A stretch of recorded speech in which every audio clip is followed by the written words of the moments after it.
Hello.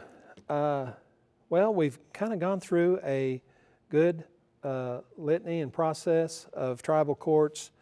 We talked about the federal framework in which they operate. We tried to demonstrate how they impact tribal courts generally.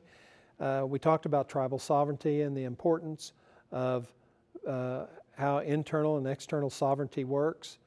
The definition of sovereignty includes the federal recognition and the external recognition of tribal sovereignty, the internal workings which courts recognize that are inherent to tribes, which are about government, legislation, courts, who's a member, identifying property, taxation, regulation, all of those issues that fall into that category of sovereignty. And now you're faced with doing your projects. And if you'll notice the last section of this activity that we've been involved in, I went through some of the same processes that I'm asking you to go through for your project and presentation. Look at a treaty of a tribe. That is where you're going to find how tribes relate to foreign sovereigns as they come through history. You need to know the history of a tribe and its governmental structure. I've tried to demonstrate through some of the anecdotal things that I've told you why it's important, but I really don't know that you can go to tribal court without examining the history and governmental structure of a tribe. Also, how a tribe relates to the BIA, both pre and post. Now, some tribes, their contact with the United States comes way later. Some, like on the East Coast, they started European contact in the 1500s. So out west, maybe not so much, maybe much later, close to the 1900s or after the Civil War even. So that's important also.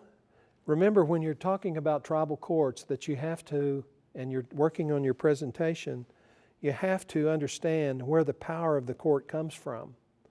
The source of the authority, whether it be constitutional in nature or whether it's more of a municipal style of government that is run by a general council.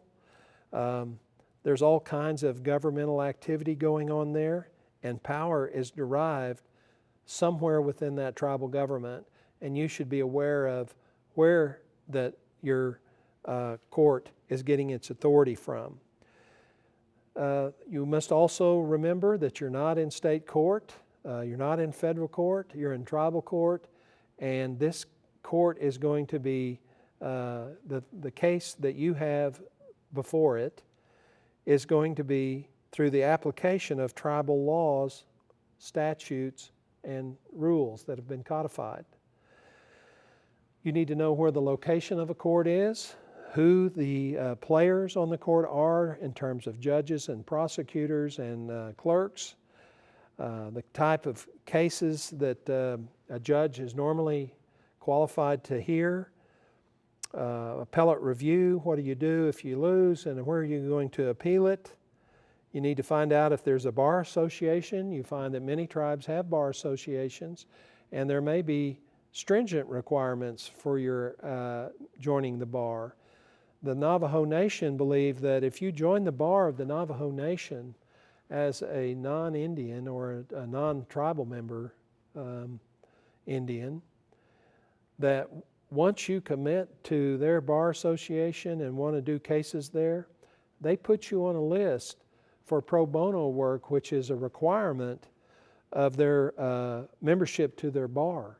And you'll be asked to do a case that they believe is within your area of expertise. And the fact that you live in Oklahoma has very little to do with the fact that you may need to go to New Mexico or Arizona or Utah to represent someone in a Navajo court. So be aware of your surroundings, and you can't do that unless you investigate some.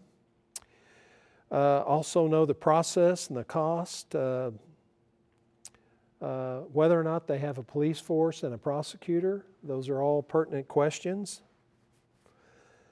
Traditional courts, do they have just a traditional court and customary court and a Western court, or are the two courts combined?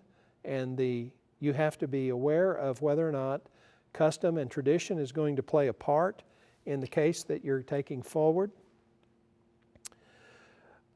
Culture, it's pretty difficult to find out what a tribe's cultural practices are, and you may have to ask someone about that, and I don't think many tribal courts expect you to know their cultural tradition, their religious ceremonies, those kinds of things. But what they do expect of you is to make inquiry, perhaps to a tribal elder that can help guide you through that process if it has something to do with your case. And last but not least, why tribal courts are important to tribal sovereignty. That's an issue that you can't have a robust tribal sovereignty if you don't have tribal court, because who is better to address grievances that your population has with your government other than your internal tribal court? If you have concurrent jurisdiction with a state, the state has no idea what your custom, practice, and traditions are. So tribal sovereignty is kind of an important issue, and it's something that should be examined before you enter a tribal court. I don't look for your presentations to be too long. 20 minutes is usually a standard amount of time that I would suggest you should be able to deliver whatever presentation that you have.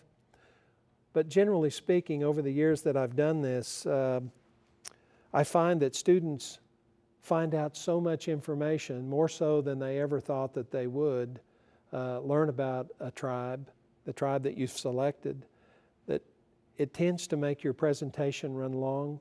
So you may want to practice it a little bit before you present it to see if you can't keep it between that 20 and 30 minute range.